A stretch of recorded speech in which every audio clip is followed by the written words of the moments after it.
Personalities like Richard Dawkins and Sam Harris are some of the world's leading and loudest voices on atheism. They have written books, delivered talks, and hold regular podcasts where their views are expressed.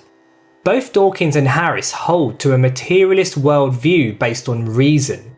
In other words, truth is only that which can be objectively proved through evidence. Faith is the very opposite of science. Faith is belief in something without evidence. Right. Science insists all the time on evidence. It's based upon evidence, logical reasoning from evidence. Faith and science are completely incompatible. As a result, the idea of an all-powerful personality who creates and controls this universe is rejected as either false or at least highly unlikely. According to them, science alone is the means by which we can determine what is worth believing. Christians and Muslims who believe their religion is the only way to truth also base their faith on evidence. Christians attempt to prove Christ's resurrection as well as the reliability of the Bible. Muslims try to prove the miraculous nature of the Quran. Because Christianity and Islam look to use objective evidence, they are playing on the same platform as atheists. But where does Hinduism fit into this debate? Scientific knowledge can be found in many writings of the rishis, and in recent times attempts have been made to validate their statements through quantum theory. But in reality, science is not the basis upon which Hinduism makes its truth claims. Truth instead is founded on one's direct experience of the divine. It is based on realizing firsthand the declarations made by the great masters. They have laid down a testable hypothesis about reality and a method of how to perceive it, which can be verified by our own realization. Despite Sam Harris's atheistic stance, he does see substantial truth in the teachings of some of the Hindu masters. There are Jnanis who see God as nirguna, which is the divine devoid of a form, personality, or indeed any qualities at all. To know this God is to have the realization of our true self beyond the mind. Harris agrees that through meditation and contemplation, one can move to a state where we see that our ego-centered identity is an illusion. I'm not arguing that consciousness is a reality beyond science or beyond the brain, or that it floats free of the brain at death. I'm not making any spooky claims about its metaphysics. What I am saying, however, is that the self is an illusion, the sense of being an ego, an I, a thinker of thoughts in addition to the thoughts, an experiencer in addition to the experience. But it would be fair to say that both Dawkins, Harris, and other atheists would not lend the same respect to Hindus who see God as Saguna. For these Hindus, God is a transcendent person, the creator and sustainer of the universe. He answers prayers, delivers grace. He even incarnates on earth in a variety of forms to destroy evil and bless devotees. None of this makes sense to any atheist. Without evidence, these ideas are perceived as primitive, irrational superstition. At best, childish beliefs to help people cope with life. Having said this, although it would be quite difficult to convince someone like Sam Harris to actually become a devotee, it is possible to make him appreciate that the Bhakti path does have a rational philosophy behind the practices and beliefs. The first thing to understand is that unlike Christianity and Islam, these Bhakti traditions are not claiming to save anyone from eternal damnation. Instead, they are a methodology to take us to a higher transcendent state. The second point is that the Bhakti teachings are not looking to satisfy a materialistic scientific worldview. Science develops facts based on testable evidence in this world. It aims to draw accurate conclusions about the nature of our environment. The devotional philosophies, however, are not focusing on delivering material facts. They are instead looking to take the seeking individual to the ultimate meaning of existence. The sincere seeker of truth understands that ultimate happiness cannot be found in this material world. Almost all Eastern spiritual philosophies declare that life is suffering. Even when we do experience pleasure, it is sure to end. And even if we have the most successful life possible, we will inevitably have to face death. This idea is not the product of some depressive worldview, but rather an immense maturity that sees the limitation we are faced with. There comes a point where the toys of this world no longer make any sense. Once this realization acutely hits us, one has a choice: to try and make the best of life as it is, or to seek the possibility of attaining something beyond. Broadly speaking, the Hindu devotional masters state that there are two ways to transcend suffering. One is to realize, as Sam Harris acknowledges, that our ego self is an illusion. The other way is to reach the highest meaning to our existence, which is described as a state of supreme love. This love, or prema, is not some peak emotional experience. It is not based on affection, attachments, and infatuation. It is not just about having well-being, peace of mind, or even any kind of empowerment.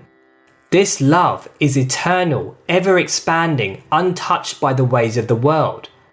But the masters do not speak of it merely in terms of a state of consciousness, but rather as a loving relationship with a personal God. While someone like Sam Harris might entertain the possibility that such a state of love exists, he definitely would not believe in a conscious deity without evidence. As a result, to an atheist, God has to be explained in a different way. The highest value, you have a hierarchy of values. You have to, otherwise you can't act or you're painfully confused. You have a hierarchy of values. Whatever is at the top of that hierarchy of values serves the function of God for you. Now, it may be a God that you don't believe in or a God that you can't name, but it doesn't matter because it's God for you. And what you think about God has very little impact on how God is acting within you, whatever God it is that you happen to be, let's say, following. This idea has a parallel with Krishna's words in the Gita. Krishna explains that our nature, or svabhava, dictates which deity we'll be drawn to. For some, the highest thing in life is their family and relationships, so this becomes their deity. For others, it is material success, wealth and prosperity. And then there are those individuals whose svabhava causes them to long for the highest meaning to their existence. These are the ones who reach the Supreme Lord. In other words, whether we believe in a God or not, we all have different natures which cause us to seek different ideals. These ideals become the focus which governs our life. From this context, the sincere devotee is one who is searching for a transcendent love that is unchanging and untouched by any worldly experience. This love is one, but can be personified in a variety of ways. For the Shaivites, it is Shiva, the great and merciful yogi. For the Shaktas, it is Devi, the all-compassionate goddess. And for the Vaishnavas, it is Vishnu, Krishna, or Narayana. Within the Bhakti path, achieving the supreme state of love is the same as realizing our highest relationship with our chosen deity. This state of love does not exist within the physical world. It cannot be reached through analysis, objective evidence, or reason. The mind which is bound to this material reality is stuck on one side of the bank. To cross this river, a completely different methodology is needed. The various beliefs and practices in the Bhakti traditions are a boat specifically designed to take us across this river. This involves ploughing the depths of our subjective personal experience. As we do this in the right way, the masters tell us that we will eventually reach the ultimate state, which is beyond both our objective and subjective experience. This methodology consists of developing intense one-pointed devotion to our chosen form of God. The practices include listening and contemplating on the pastimes of that deity as outlined in the devotional scriptures. It means learning the philosophy and teachings of the great saints. It involves chanting mantras and meditating on their sound vibration, being with like-minded devotees who strengthen and further our desire for the goal. It involves temple and ritual worship, which allows us to physically participate with that form. Above all, if possible, it means taking the guidance of a true master who is able to tangibly demonstrate what this love actually is. This whole process invokes a higher taste that takes us away from mundane meaning in the material world and deepens our experience of something beyond, It gives us a new lens through which to view reality. We live in a world which has profound meaning, where we are dependent on something higher. We see ourselves as humble servants surrendered to our deity. Depending on the sincerity of our svabhava, we cross further and further along until we attain that perfect transcendent love relationship with our deity. To an atheist, these practices by themselves have no basis. Beliefs and rituals with deities cannot be logically accepted. But we must stress that this path is not meant to satisfy the reason of the mind. The devotional path takes for granted that we cannot analyze our way to transcendence. Reason and logic cannot take us to experiencing ultimate meaning. But according to the masters, real devotion can. To embark on this journey, we have to suspend our judgment and tame the so-called rational mind which demands evidence for everything. The various practices may not conform to truth in a materialist sense, but they are a higher truth which takes us to the realization of this love. The more effort we place in this process, the deeper we can go. Gradually, the testimony of the masters becomes validated by our own first-hand experience, and we see the truth of their statements with growing clarity. Rationality and grounded analysis are a wonderful and essential tool for living in the material world. But if we are daring to venture beyond, then it can end up being the very thing holding us back. The incessant demand for proof hinders our progress. Just like the beauty of a rose cannot be seen by cold analysis, the more we analyze meaning, the more we try and work out love, the less deep we can go. But the fear is that without logic and reason, we will be left in no man's land, susceptible to delusional fantasies. There is no doubt that such a danger exists. Subjective experience is complicated. But at the same time, the Bhakti path has a specific process. There are disciplines in place and sacrifices that are called for. One cannot simply indulge one's own ideas on a whim.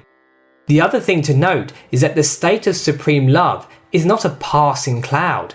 It cannot be confused with another emotion.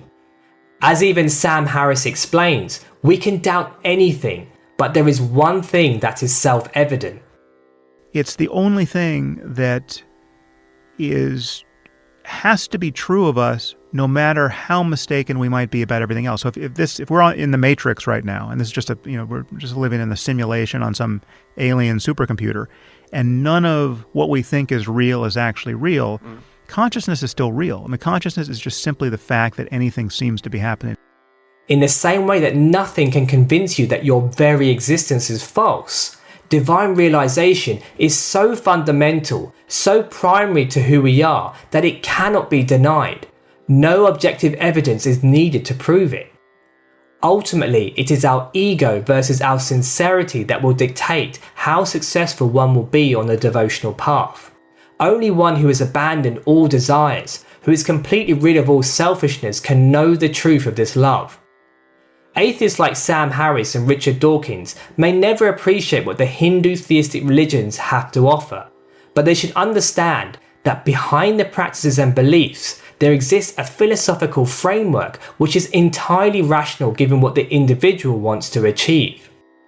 We live in a world where reason has become the great deity that we live our lives by, and somehow we have been conditioned to believe that even God should be under its rule. But to understand the secrets and true purpose behind our existence, reason needs to be given its proper place, and instead our focus needs to be driven to realizing what real love is. It is this love that needs to become the supreme lord of our life. Many thanks for listening.